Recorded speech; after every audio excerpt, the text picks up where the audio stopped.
At the time that we're recording this, JetBlue is offering a status match. And one of the interesting things about earning JetBlue status or maybe meeting some of the challenge requirements in order to have JetBlue status is that at certain thresholds, you have the opportunity to earn Move to Mint certificates. And I've flown JetBlue Mint. JetBlue Mint is very nice, perhaps arguably among the nicest business class cabins of any of the US carriers, maybe the nicest.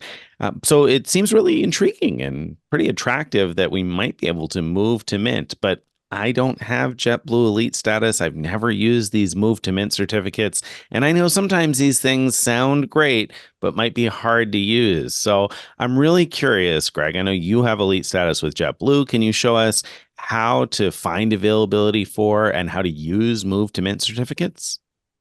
Sure.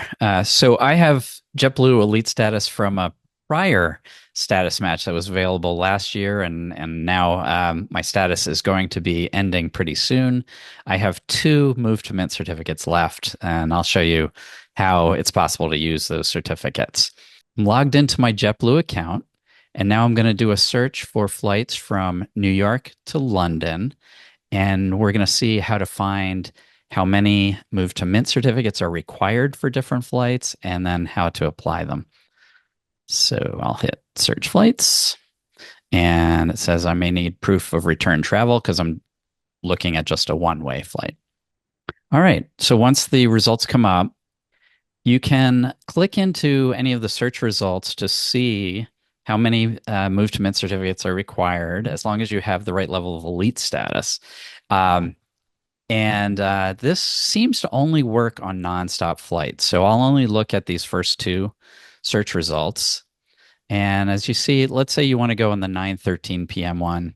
If you just pick the regular economy fare, then one of the things that pops up, besides the pricing for different cabins, is this text here that says Move to Mint certificates required per person 4. So that's too rich for my blood. As I said earlier, I only have 2 Move to Mint certificates, so I cannot use them for this flight. Let's try this one up here. The daytime flight leaves at 8:40 in the morning, arrives London at 8:45 p.m. This one, Move to Mint certificates required per person 2. Hmm. Perfect. Oh, that's really So interesting. So two flights on the same exact route on the same exact day, just at different times, require different numbers of Move to Mint certificates. yeah, it's not clear how they decide how many you need. It definitely varies from flight to flight. One kind of rough indicator is the fact that this flight only, in quotes, requires 165,000 points to book mint class outright without a certificate, whereas the other one I looked at required 290,000 points. So, the fact that that one, it's much more expensive to book mint class outright suggests that it's likely to also require more move to mint upgrades to get there. But But anyway, interesting to me that both of them have charged the same price for Blue Class, though, right? So either way, it wasn't any more like or less, I guess. Either way, there was no difference in price for the Blue Award because that's, I assume, what you're going to show me you have to book in order to apply the Move to Mint certificates. right, and that's what you'd want to book. You want to book the cheapest fare, but not Blue Basic. So even Blue Basic isn't offered on this route, but even if it was, you wouldn't be able to apply Move to Mint to it if it was available. So you would pick Blue, and you would say select Blue. You don't want to switch to Blue Extra because you want to pay the cheapest possible price, either in points or cash. I happen to do the search for using JetBlue points, but you could equally do it with cash. And then you just go through the checkout process. I'm not going to show that whole thing right now, but you go through the checkout process. And when you get to the part about selecting seats, just skip that part because you're going to be moving to Mint after you're all done. So now, without you seeing, I'm going to go through, go ahead and check out, pay the $5.60 and the points required for the economy ticket. and then we'll come right back to you to show you how to apply the Move to Mint certificates.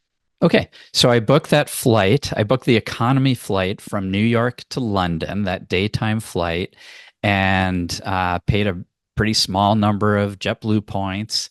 But right now I'm still in economy. That's not what we want. I want to apply my Move to Mint certificates to get into business class. So what I'm going to do is I'm going to go find that trip and click Manage Trip. And now you can see that there is a Move to Mint option right on the screen. It's really that simple. So you just click on Move to Mint. Just click Move to Mint. Make sure to check the box down here. It says how many certificates you're going to apply. And then it says next payment. And that might strike you odd because it should be free, right? You're just paying the 2 certificates. But in some cases, there is a small payment. So there won't be in this case. In this case, the whole payment is the 2 certificates, and I'm done. I can confirm now. But if I was flying, let's say, from London to New York the other way, then in England they charge a departure tax on premium cabins, and so, or that's more than economy. And so what they're going to do is charge you the difference in that tax that in order to move to the premium cabin. And so you will have to, in this step, pay for that small bit. Now that it's booked, you can pick your seats. And wow, it looks like on this flight, almost there's hardly anyone who's picked any seats yet. So you could, literally pick any seat you're interested in. They're all basically the same, so I don't think it matters. But there you go. And it does say review and pay, but there wouldn't be any cost to doing it. So that's all there is to it. Very interesting. Wow, that seemed super duper easy in order to do. So it makes me think of a couple of questions. First of all, is it always possible to move to Mint? Is every flight with a Mint cabin, if there are seats still available for sale anyway, is it always available to use some number of certificates? Like in your example, you showed that one of the 2 flights was significantly cheaper than the other for a seat in Mint, but both of them were available with the right number of Move to Mint certificates. Can you always use some number of Move to Mint certificates to move to Mint? I believe so. I don't think it's, I don't think it's set up like there has to be upgrade space. I think there just has to be seats for sale in Mint. And, then yes, then you may have to pay more certificates. But that's a pretty good feature of this JetBlue thing. Yeah, sure. That's really cool. That's really cool. And is it ever any fewer? Like, for example, have you ever seen JFK to London available for like 1 Move to Mint certificate, or is it always like a minimum of 2? 2 is the least I've seen. Usually it's 3 or 4. 2 is actually unusual.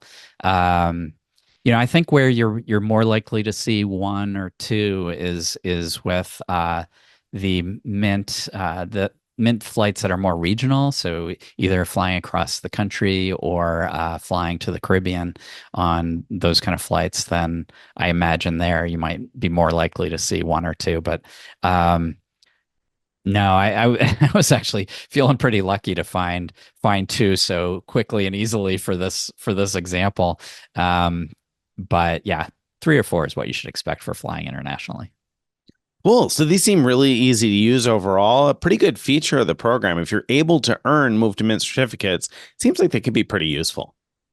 Absolutely.